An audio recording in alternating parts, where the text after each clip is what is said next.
Hello everyone, welcome back to study with Namrata Pandey. ये जो आप बिहार स्पेशल क्वेश्चंस देख रहे हैं, ये 63वीं जो बीपीएससी की बिहार लोक सेवा आयोग का एग्ज़ाम हुआ था, 63वीं संयुक्त प्रतियोगिता परीक्षा जो कि 2018 में हुआ था। और ये सिर्फ और सिर्फ अभी आप 18 प्रश्न देखेंगे जो कि बिहार स्पेशल से है। तो पहले प्रश्न को लेते हुए इसके पहले अभी 67वीं होने वाला है। हमने 66वीं, 65वीं और 64वीं 3 क्लास का बिहार स्पेशल आप लोगों को करा दिया है। एक बार प्लेलिस्ट चेक करिएगा, काफ़ी महत्वपूर्ण टॉपिक आपको मिलने वाले हैं। तो चलिए आगे बढ़ते हैं। पहला प्रश्न है, स्वामी सहजानंद सरस्वती ने किस पत्रिका का प्रकाशन किया था? महत्वपूर्ण प्रश्न। हुंकार, जनता, विशाल भारत, कल्याण का, ईश्वरांक तथा योगांक। ये देखिएगा, आपको ऑप्शन में था जन क्रांति, हुंकार, कृषक समाचार, विद्रोही। और 5वां जो आपका बीपीएससी में ऑप्शन होता है, या तो होता है इनमें से कोई नहीं, या तो होता है इनमें से अधिक। तो स्वामी सहजानंद सरस्वती ने 1889 से 1850 जो उनका आयु था, भारत के वो स्वतंत्रता सेनानी एवं एक राष्ट्रवादी नेता थे। उनके बारे में ये सब कोई जानता है। तो उन्होंने क्या किया था, किसान आंदोलन का उनको जनक माना जाता है, क्योंकि किसान आंदोलन में उन्होंने बहुत महत्वपूर्ण भूमिका निभाई थी। और वे सन्यासी, किसान नेता, लेखक, समाज सुधारक, इतिहासकार और क्रांतिकारी भी थे। उनके द्वारा जो प्रकाशित पत्र पत्रिकाएं थी वो हुंकार भी, जो कि पटना में प्रकाशित होता था, जनता भी जो पटना में होता था, विशाल भारत कलकत्ता में, कल्याण गोरखपुर में, और ईश्वरांक तथा योगांक जो है, इस दोनों का भी प्रकाशन उनके द्वारा हुआ था। तो ये सभी याद आपको रखना है, ये स्वामी सहजानंद सरस्वती की पत्रिका का प्रकाशन है। अगला प्रश्न देखेंगे, पटना में वर्ष 1913 ईस्वी में अनुशीलन समिति की एक शाखा की स्थापना की किसने? देखिए, एक प्रश्न में भी एक प्रश्न है। अगर पूछा जाए अनुशीलन, पटना में अनुशीलन समिति की स्थापना कब हुई थी? 1913 ईस्वी में। दूसरा है कि ये किसने की थी? ये सचिंद्रनाथ सन्याल ने की थी। और इसका मुख्य कार्य क्या था इस समिति का? तो मुख्य कार्य था कि बंकिम चंद्र चट्टोपाध्याय के मार्ग का अनुशीलन करना, यानी कि उनके बताए हुए मार्ग पर चलना। और यदुनाथ सरकार जो थे वो एक इतिहासकार थे, उनको जो है 1906 ईस्वी में उपाध्यक्ष चुना गया था अनुशीलन समिति का। तो छोटे छोटे पॉइंट जुड़कर फिर क्वेश्चंस बन जाते हैं, इसीलिए मैं थोड़ा सा डिटेल में बता देती हूँ। अगले प्रश्न को देखेंगे, वर्ष 1922-23 में मुंगेर में किसान सभा का गठन किसने किया था? तो जब आप किसान के बारे में पढ़ना शुरू करेंगे कि कहाँ किसने किसान सभा का गठन किया था, तो चूँकि 1922-23 में मुंगेर में हुआ था, तो ये श्री कृष्ण और शाह मोहम्मद जुबैर थे। अब देखिए, अलग अलग जिला को पूछा जा रहा है आपको इसी प्रैक्टिस सेट में, यानी कि ये जो 63 में आप देख रहे हैं, इसी में आपको कैमूर के बारे में, कैमूर से जुड़ा हुआ प्रश्न मिल जाएगा। तो इसीलिए आपको मैंने अभी तुरंत रिसेंट में कल परसों मैंने क्लास लिया है। पिछले क्लास में मैंने पूरा जिला और प्रमंडल को बिल्कुल ट्रिक के साथ याद करवाया है, बताया है कि आपको कैसे वो याद हो सकता है, रह सकता है। तो उसको भी ज़रूर देखिएगा, वो भी आपको बीपीएससी के प्लेलिस्ट में मिल जाएगा। अगला प्रश्न है आपका, वर्ष 1934 ईस्वी में बनी बिहार सोशलिस्ट पार्टी के सचिव कौन थे? तो ये जयप्रकाश नारायण थे। इसको भी याद रखिएगा, क्योंकि बिहार कांग्रेस समाजवादी दल की स्थापना 1934 ईस्वी में हुई थी। और इसके जो प्रमुख अनुयायी थे जयप्रकाश नारायण, अशोक मेहता, आचार्य नरेंद्र और देव एवं मीनू मसानी थे। लेकिन इस दल के जो सचिव थे वो जयप्रकाश नारायण थे। अगला प्रश्न है आपका, बिहार में भारतीय संविधान सभा के सदस्य कौन थे? तो जब भारतीय संविधान बिहार में, ये प्रश्न को पकड़िएगा, संविधान तो भारत में है, लेकिन बिहार के कौन कौन से सदस्य थे?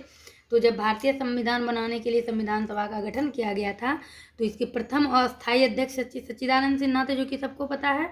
और बिहार में भारतीय संविधान के 36 सदस्य थे, जिनमें से जो प्रमुख थे वो सच्चिदानंद सिन्हा, इन्हीं के बारे में भी तुरंत मैंने कहा कि ये अस्थायी अध्यक्ष भी थे। तो इनके बारे में भी अगर अस्थायी अध्यक्ष के बारे में पूछ लिया जाए तो ये आपको ध्यान में रखना है। उसके अलावा आपका अनुग्रह नारायण सिन्हा, डॉक्टर राजेंद्र प्रसाद, जगजीवन राम, कुमार घोष, ये अमीय है, अमीय कुमार घोष, केटी शाह, श्री कृष्ण और मोहम्मद तासिर थे। ये सभी महत्वपूर्ण आपके ऑप्शन आपको याद रखना है, क्योंकि अगर मान लीजिए आपको ऑप्शन में हो सकता है, ऑप्शन में जो इसका दिया था मात्र AN सिन्हा, जगजीवन राम, राजेंद्र प्रसाद और श्याम नंदन प्रसाद, तो इसमें आपका जवाब क्या होगा? जो ई नंबर में आता है इनमें से कोई नहीं या इनमें से एक से अधिक। अगला प्रश्न देखिएगा, बिहार में वर्ष 1937 में गठित प्रथम भारतीय मंत्रिमंडल, यानी कि ये भी अगर प्रश्न पूछे कि बिहार में प्रथम भारतीय मंत्रिमंडल का गठन कब हुआ था, तो 1937 ईस्वी। मैं हर प्रैक्टिस सेट में आपको कहती हूँ प्रश्न से भी प्रश्न को ढूंढने का कोशिश कीजिए। तो जब बिहार में प्रथम भारतीय मंत्रिमंडल का गठन हुआ था 1937 में, तो उनका नेतृत्व किसने किया था? मोहम्मद यूनुस ने किया था। इसको आपको याद रखना है। 18 प्रश्न देखना है आपको और 7 नंबर पर आप पहुंच चुके हैं। 7 नंबर प्रश्न है, राजेंद्र प्रसाद ने किसे पाकिस्तान का जन्मदाता माना है? ये लॉर्ड मिंटो हैं, जो कि बिल्कुल इजी क्वेश्चन है।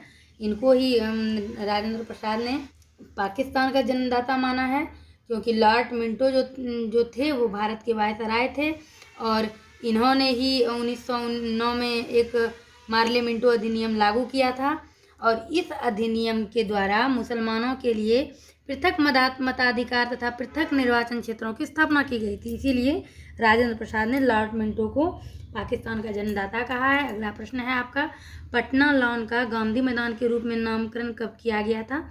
ये सब पॉइंट मैंने यहाँ पे दर्शाया है, इसको आप याद कर लीजिएगा या 2-4 बार पढ़ लीजिएगा, सुन लीजिएगा कि पटना लॉन का गांधी मैदान के रूप में नामकरण कब किया गया।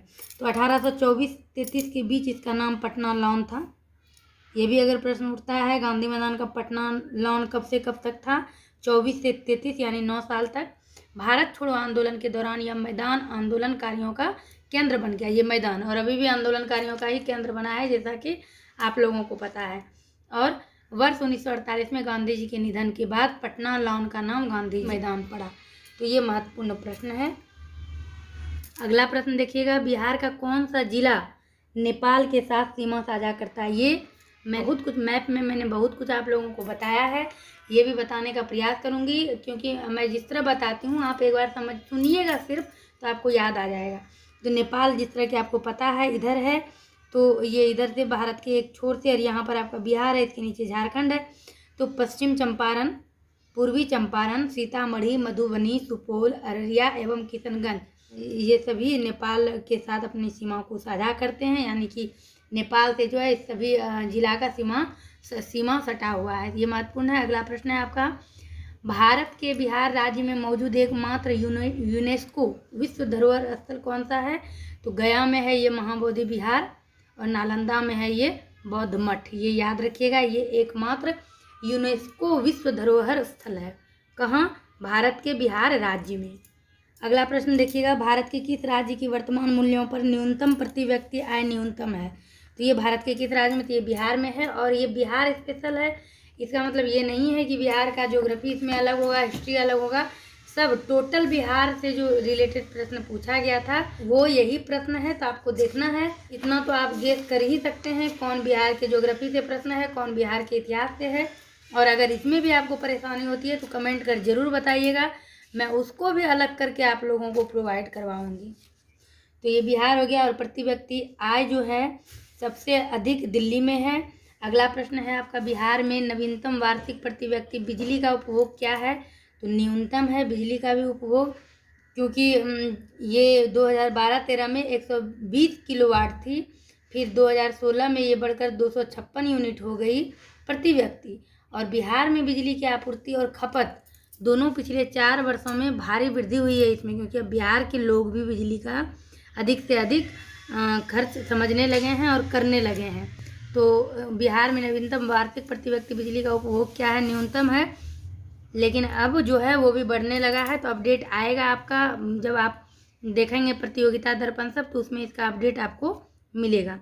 अगला प्रश्न है आपका, बिहार में प्रति 1 लाख जनसंख्या पर सड़क की लंबाई क्या है? न्यूनतम से द्वितीय, यानी कि इसका मतलब हुआ 5, अधिकतम हुआ 4 हुआ, 3 हुआ, 2 हुआ, 1 हुआ।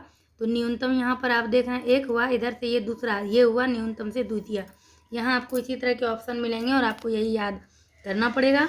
अगला प्रश्न है आपका, मुजफ्फरपुर, दरभंगा तथा चंपारण जिलों में कौन कौन सी मिट्टी अधिकांश पाई जाती है? आपको ये समझ में आ रहा है, मिट्टी उट्टी की बातें होती है तो ये ज्योग्राफी है, यानी कि बिहार के भूगोल का प्रश्न है। तो ये नवीन जलोढ़क मिट्टी है।